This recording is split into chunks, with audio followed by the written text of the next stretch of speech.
Hi guys, it's Debbie, and today I want to speak about a series which has been one of the biggest successes of this year, and that is Stranger Things. Stranger Things is an American horror science fiction series created by the Duffer Brothers and released on Netflix this summer. In August, Netflix renewed the series for another season, which will start in 2017. So again, another great thing to look forward to in 2017. The first episode of Stranger Things opens with the disappearance of Will Byers, a 12-year-old who vanishes completely into nothing after cycling home from his friend's house one evening after they spent the evening playing board games in the basement. The following day, Will's mother realises he is missing and immediately starts the search for him. And she starts this search with feelings of guilt for not being a very present mother, with help from Police Chief Jim Hopper, which also has some issues of his own to solve. Will's friends, Mike, Dustin and Lucas,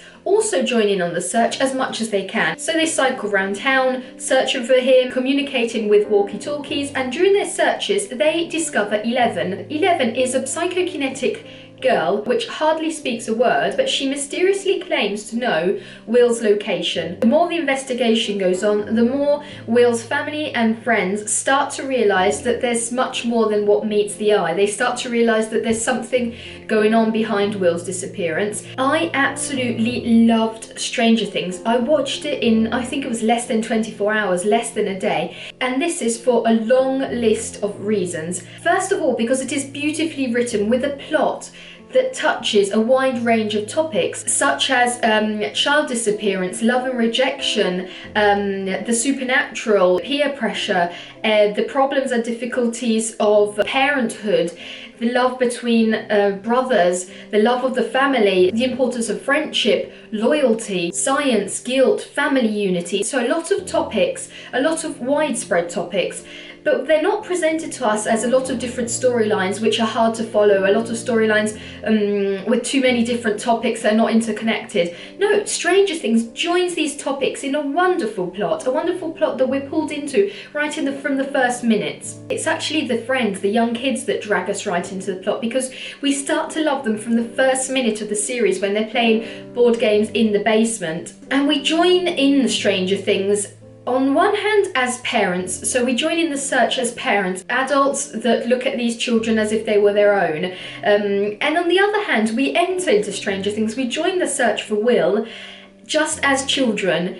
We join in with that same curiosity that a child would have. Stranger Things is also a mix of horror, mystery and science fiction elements, combined in a way to appeal to a wide audience and touch, as I said before, a widespread range of topics. Also, it is visually stunning with that 80s vintage look that we love so much, and because it is set in the 1980s, it's packed with references to the pop culture and to the science fiction genre of those years. So we have loads of homages to Robert Zemeckis, Steven Spielberg, George Lucas and much more. And this is a great plus for Stranger Things because the 70s, 80s and 90s are trending absolutely everywhere right now. It also has a delightful cast, some child actors which we will surely be seeing again on the big screens. So we have Millie Bobby Brown, Eleven, Gator Matarazzo, Dustin, Caleb McLaurin, Lucas, and Finn Wolfhard, Mike. And we absolutely love their characters. Starting from that first scene in the basement when they're playing board games, it just feels like we're watching our younger brothers or our young sons. They're just so natural, and they made an awesome group of friends. You can really see that they're really tied together, they're really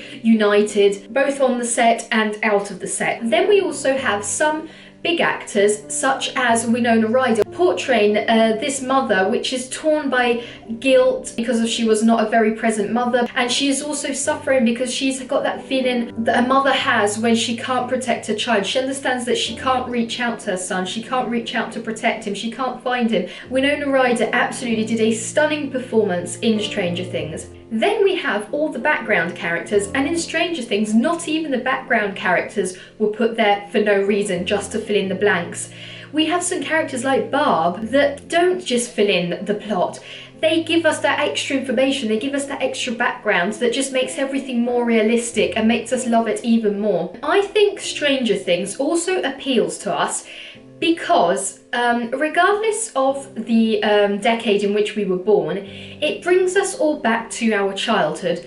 we watch Stranger Things, and a part of us, as I said before, sees it as an adult would see it. So they are like our children or our smaller siblings. On the other hand, we want to be these friends. We want to ride around town on our bikes, speak through walkie-talkies and not mobile phones. We want to play board games in the basement while our parents are cooking upstairs. It just really touches our nostalgia for the childhood, whichever decade we were born in. And also, it doesn't only trigger our childhood memories, but it touches these evergreen topics which, whatever age we are, will always appeal to us. And also, added to this, we have all the science fiction, all the horror side, so the scientific experiments and the supernatural, and it's all done in that retro fear of scientific experiments. I can't wait for the second season to start, not only because I want to see how the plot will continue, but there are also some points that I hope will be explained better. So some more information about Barb, some more information about the families of the other kids, which are hardly considered. I hope to also see how Nancy will develop her character, because Nancy is stepping into adulthood, on one hand wanted to be like her peers, but also on the other hand regretting some decisions. There are a lot of things that I'm really excited about. We'll just have to wait nearly another year, unfortunately. Let me know what you thought about Stranger Things with a comment here below. Let me know if you finished it in a matter of days or hours, as I did, and I'll see you soon in a new video. Bye!